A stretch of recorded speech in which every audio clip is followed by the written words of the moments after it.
What's going on, Internet? IG here again today, and I've got another InGalactic's opinion for you. Updating. Explained.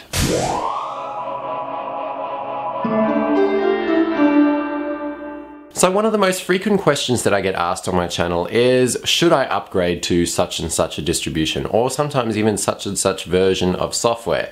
And it's a very valid question, as open source software is constantly being developed, is constantly being updated, so we always feel like there's something new and better out there that we could try out. But the question is, when is it worth actually updating, and when is it worth just staying put with what you have? Well, ultimately it all boils down to what you need.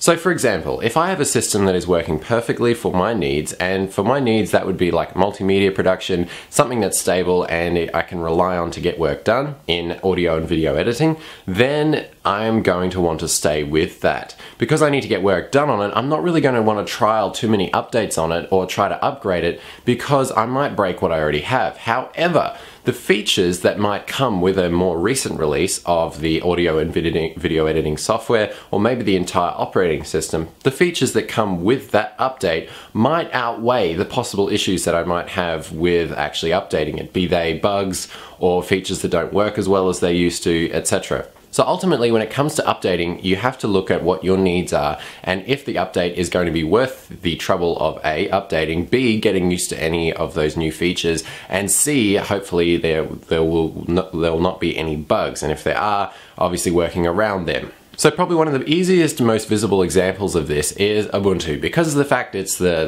Linux operating system with the largest market share. When it comes to updating, it releases on a 6-month release cycle. So every 6 months there's a new release that comes out with a bucket load of new features and toys to play with. But what does this mean for the new user, and should you update if you're already happy with the system that you have?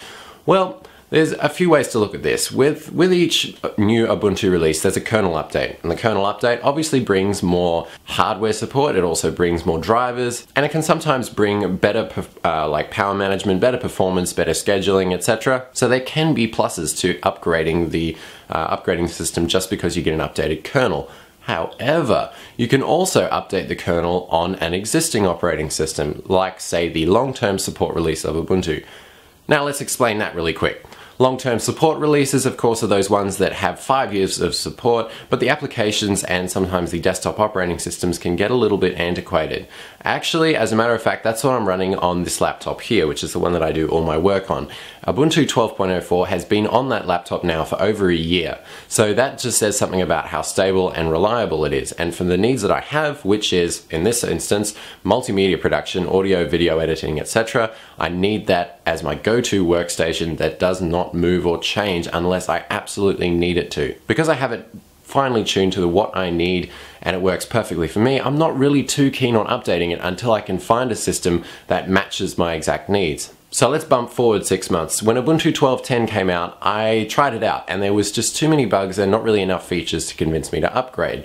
13.04 rolled around 6 months after that, and it was much more stable than 12.10, and it did have some cool features, but there still really isn't enough to make me want to upgrade entirely. I could play around with it and try and get it to the point where I'd be happy with it, but ultimately I'm not sold on upgrading to Ubuntu 13.04.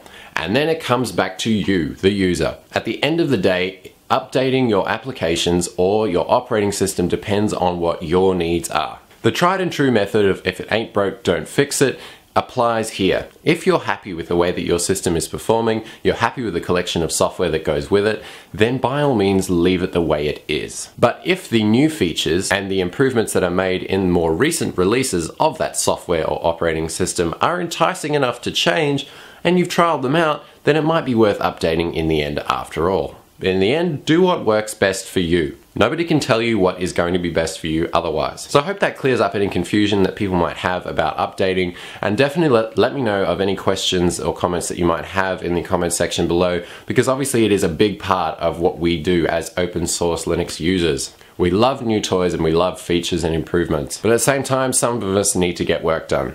And for that, we want stability. So do the math in your own head and figure out what works best for you when it comes to updating. And I shall see you all in the very next video. Thank you for watching. Definitely give the video a thumbs up if it helped you out, and also subscribe if you like this content on a regular basis. Thank you all for your support, and I shall catch you in the very near future. Peace out, ladies and gentlemen.